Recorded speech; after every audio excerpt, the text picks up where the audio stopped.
Seanca maratone së njëjtës u mbyll me një tjetër pakt mes Partisë Socialiste dhe Partisë Demokratike. Pas dakordësisë së parë për rezolutën e integrimit evropian, palët bashkuan votat edhe për ndryshimet në rregulloren e kuvendit, duke miratuar paketën me 100 vota pro dhe 1 kundër. Ndryshimet prekin mënyrën se si do të funksionojë kuvendi në raport me procesin e integrimit, kontrollin parlamentar, raportimin e institucioneve të pavarura dhe disiplinën e deputetëve.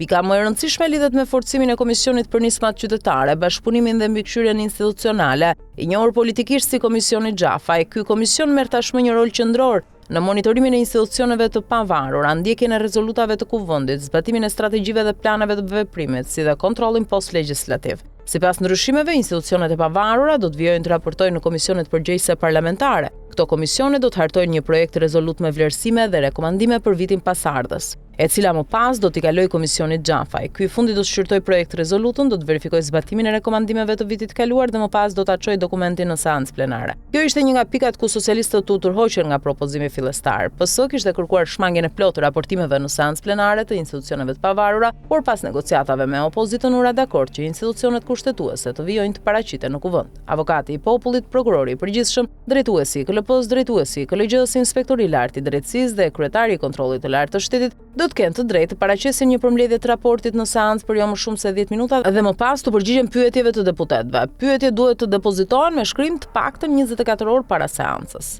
Një tjetër pikë e rëndësishme lidhet me ligjet e integrimit evropian. Socialistët tërhoqën propozimin që çdo projekt ligji kërkuar nga Bashkimi Evropian të shqyrtohej brenda një jave me procedurë të përshpejtuar. Në variantin final, ligjet e integrimit do të kalojnë në procedurë normale përveç rasteve kur qeveria kërkon procedurë të përshpejtuar me argumentim të posaçëm. Ndryshimet forcojnë edhe të drejtën e deputetëve për informim. PS-u tërhoq edhe nga propozimi për përgjysmimin e kohës së diskutimit në seancë plenare.